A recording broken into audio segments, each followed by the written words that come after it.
Hey guys, it's me, Verilyn, and I'm in my kitchen. I've been wanting to do an informal video blog for a while. As some of you may know, I have a regular video and blog series on bedsider.org, and just so you know, when I do that, it's a production. Like I have on makeup, I have on the lights, and it's just this involved thing to make me look perfect. And right now, I'm sitting here, no makeup, no bra. It's 3:49 in the morning. I can't sleep. And I'm actually working on a video blog now, but I have street harassment on my mind. Today I went to Brooklyn Movement Center. Ladies had like a focus group to talk about street harassment and the way that street harassment affect our daily lives and the impact and how we feel when we are approaching the street. And, I won't go into details about the stories that were shared, but I walked away definitely feeling like it's a problem. I would admit street harassment is a huge problem. Women have had to go through this. I would say women predominantly, although we know there are many layers of gender and gender norms and who's affecting who can be very varied. But we were a group of women and we were all talking about how we are affected by street harassment.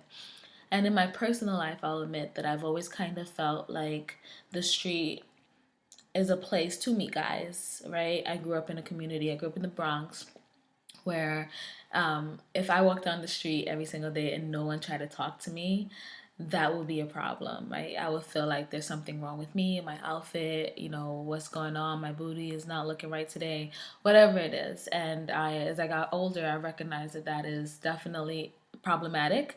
But I felt like, at the end of the day, I met my first boyfriend on the street.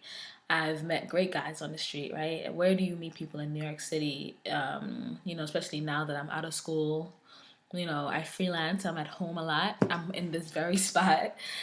So meeting people on the street is, okay for me. But I think it's about boundaries and guys realizing that there is a time and a place for everything. So if it's 11:30 at night, I don't want to talk to you. Like I'm just trying to get to where I'm going, feeling really stupid for leaving my house so late, right? So I think it's about that. And one of the things I mentioned in the group is that I'm pretty, upfront. I think my tendency to walk up to people and talk to them for work anyway makes me pretty clear and pretty good at setting my boundaries without getting cursed the F out, right? Because we all know, like, if you tell a guy, hey, don't talk to me, the chances that he's going to call you a bitch next is pretty high, right? But I've learned to kind of do it with a smile to kind of not make them feel emasculated, which, being embarrassed is a huge part of why you get that reaction, right? A guy once told me that as much as guys do this, it's not easy for them. And not to say that, to feel sorry for them or to, like to them, it's like just as hard. So when they get rejected, especially if they have their boys around, they feel embarrassed. And that's why you get that reaction of, well, F you anyway, B, right? So I feel like I've kind of mastered the art of being like, listen, I'm just going where I'm going. Thank you so much for the compliment. But I'm moving on. I'm not going to stop for you. You don't deserve my time, right? Without coming off as, you know, trying to bruise their ego or whatever the case might be. And some might say, why should a woman even have to go through all that, right? Why do you feel that you are entitled to this space? Why are you messing with my day? And I think that's what I walked away with from the focus group today is that, why is it that we even have to deal with this? I think that, men have this privilege of not having to think about this when they walk down the street.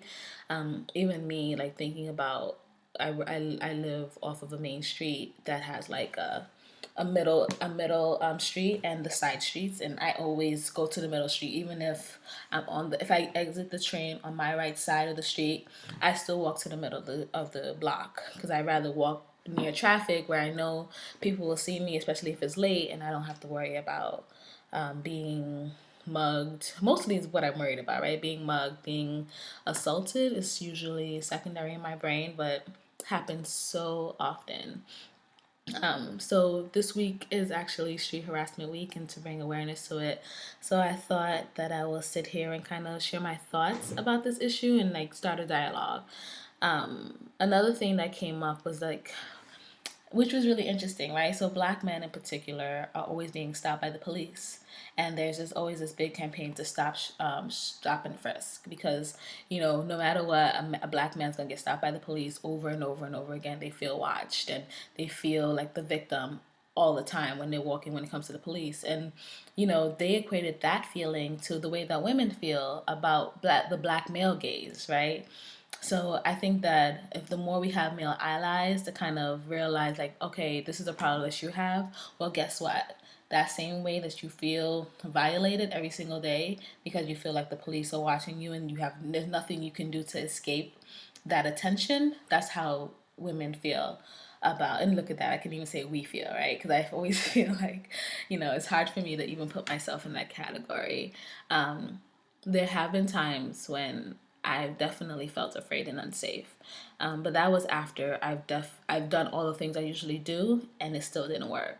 Right. One of the stories I shared was going to JFK early one morning, standing on the corner waiting for the 15 bus that will take me there, and this guy walks up to me, trying to talk to me, asking me, I mean, I have my luggage, right, my carry-on, and he's like, oh, you don't have a man that can like drive you to the airport. And I'm like smiling, like, oh no, whatever. I think I was going to Miami. It was like a cold day, whatever. And I'm smiling, but I'm like, I'm definitely giving him the signs that he needs to like walk off. I'm not trying to talk to you. It's late. And then he still continues, and I give him the like, I have a boyfriend line, and he still continues. And then finally I'm like, listen, I'm waiting for the bus, but you have a great day. Clearly saying that like this conversation is over. I need you to stop talking to me. And he still continued until the bus came, and there was a guy, a big manly man, that was also at the bus, and we made eye contact, and I guess that kind of gave me a level of comfort that if he did try to put hands on me, that this other guy would step in some sense, or like he wouldn't let it escalate. But who knows, right? One of the women in the group said that would have made her even more angry, that there was a man there that didn't do anything. But I guess because I don't know, in the moment it kind of made me safe, which ignorance is bliss, right? The things that make you safe in the moment is this God trying to protect you. And he kept on until the bus came. And so like that is an instance I will always feel violated in, because here I was just trying to save money, not trying to pay a cab to go to JFK, and there's this dude just like feels the right to kind of interrupt my plan, right? I left my house in time. I had looked at the bus schedule. I left my house in time to catch this particular bus, knowing that it was a risk, right? Knowing that it was late, and he felt the need to stop me.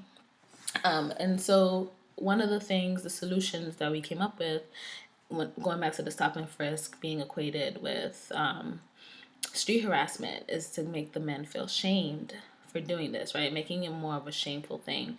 So male allies will be able to shame other men into knowing that this is not something that they should be doing to women. And that word shame kind of made me feel, again, uncomfortable, right? Because there's so many times in a day that women are shamed. We walk around and we see these ads with babies on them telling us, like, if we're teen mothers, then, mom, I'm not going to graduate from college, whatever the crap is, high school. And so, like, there's all these tools that make women feel shamed all the time.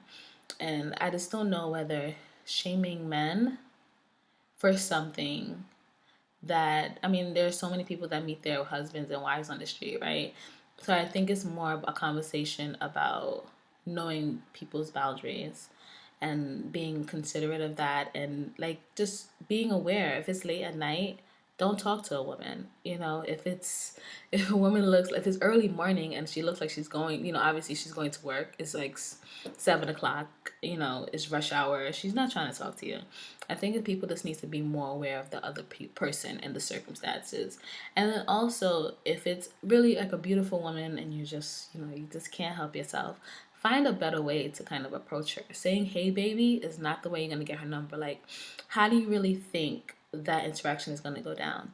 The times that I have been stopped in the street, it's been, a guy saying something like, oh, that's a really pretty color, on you, or where did you get that coat? Like giving me a compliment that's more direct and to the point that would catch me off guard. Everyone is expecting to pass by a guy and hear, "Oh, Mob, you're beautiful," or, "Hey, baby." Like, we're expecting that, and we're gonna like shield that and move on quickly. You need to hit a woman in the street with something a little bit more original. Now, there are women that don't want to be stopped no matter what. Don't want to even be stopped for a flyer.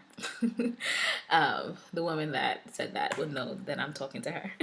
But other women like me wouldn't mind it, but you just need to come original. And you just need to catch us in a time that's not inappropriate.